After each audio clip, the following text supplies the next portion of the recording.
Hello friends, अस्सलाम वालेकुम and welcome to reality stories. दोस्तों, 1985 में कराची और पाकिस्तान के दूसरे शहरों में कुछ अजीब हो रहा था, कुछ बहुत भयानक, जिससे पुलिस भी बहुत परेशान थी। कराची और पाकिस्तान के दूसरे शहरों में लोगों को कत्ल किया जा रहा था। ये सब लोग गरीब थे।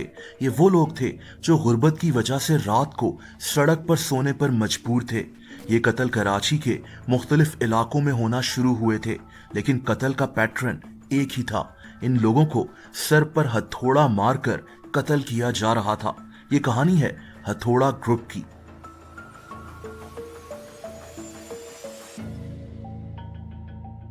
दोस्तों, ये 1985 का ही साल था जब कराची की मशहूर बंस रोड पर एक फकीर मौजूद था। रात के 2 बज रहे थे। ये फकीर एक दुकान के बाहर फुटपाथ पर सोने के लिए लेट गया। अभी इसकी आंख ही लगी थी कि अचानक इसकी आंख एक आवाज से खुल गई। ये एक गाड़ी की आवाज थी। ये फकीर अभी हल्का फुल्का नींद में ही था कि अचानक इससे इस गाड़ी से 4 लोग उतरते हुए दिखाई दिए।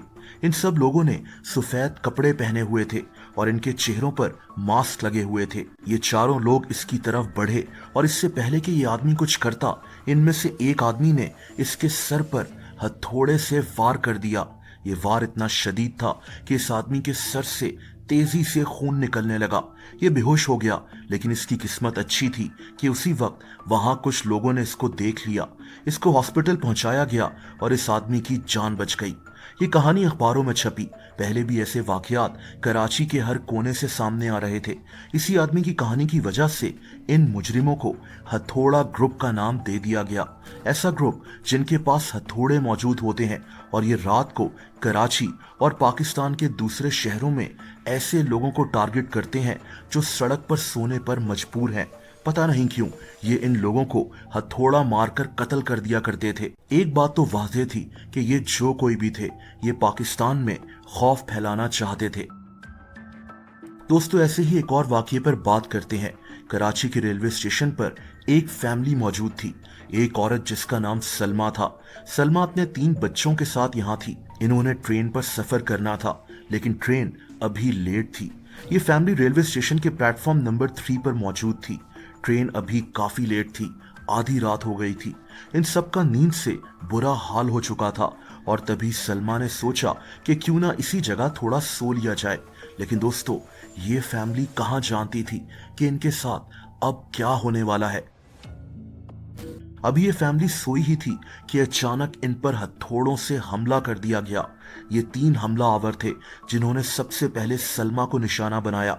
इसके बाद इसकी बेटियों पर हथौड़ों के वार किए गए और फिर सलमा के बेटे को भी नहीं बख्शा। कुछ ही देर में कराची के रेलवे स्टेशन के प्लेटफॉर्म नंबर 3 पर खून ही खून फैला हुआ था। ये तीनों लोग मारे गए थे। वहां लोग इकट्ठे हुए, लेकिन तब तक वो तीनों हमला आवर फरार हो चुके थे। दोस्तों, ऐसे 100 से ज्यादा वाकयात हो गए थे सिर्फ 1 महीने में।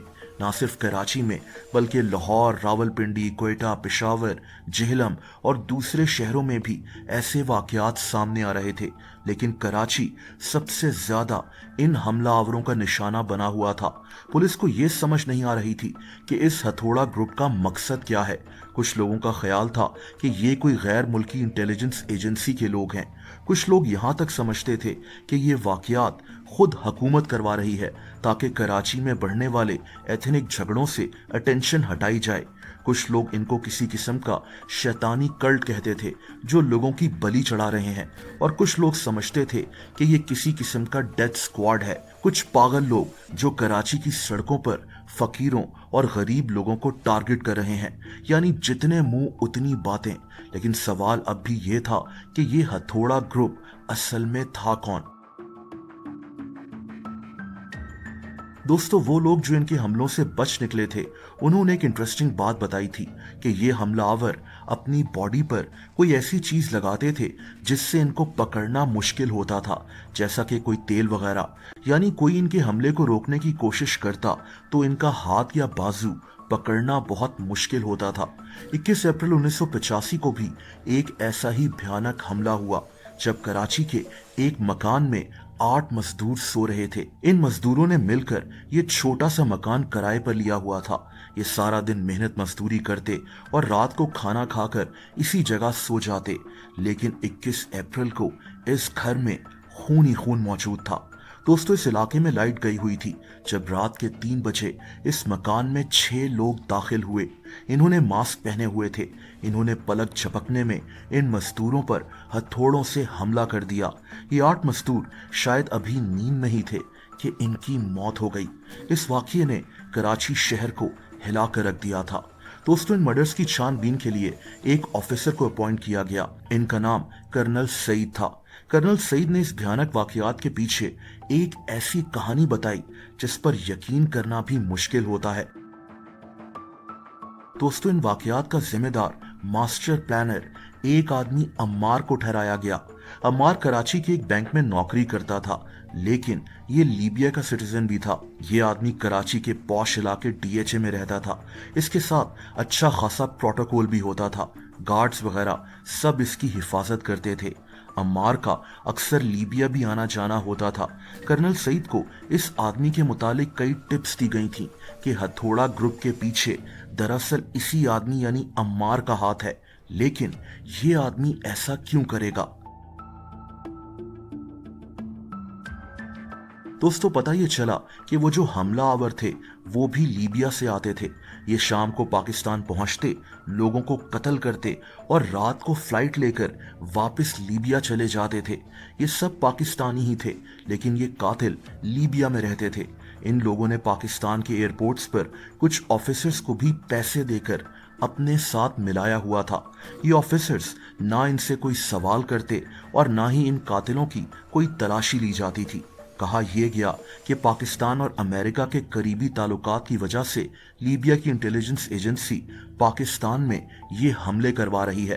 पाकिस्तान ने रशिया के खिलाफ अफगान मुजाहिदीन का भी साथ दिया था और इसीलिए भी कई आलमी ताकतें पाकिस्तान में इंतशार फैलाना चाहती थीं। दोस्तों, वो आदमी अम्मार तो अरेस्ट हो गया, लेकिन वो कातिल कभी भी पकड़े नहीं गए। ये केस एक तरह से आज भी अनसॉल्व्ड है। 2 साल बाद कराची और दूसरे शहरों में ये हमले होना बंद हो गए थे, लेकिन हथौड़ा ग्रुप का नाम आज भी पुलिस की फाइल्स में मौजूद है।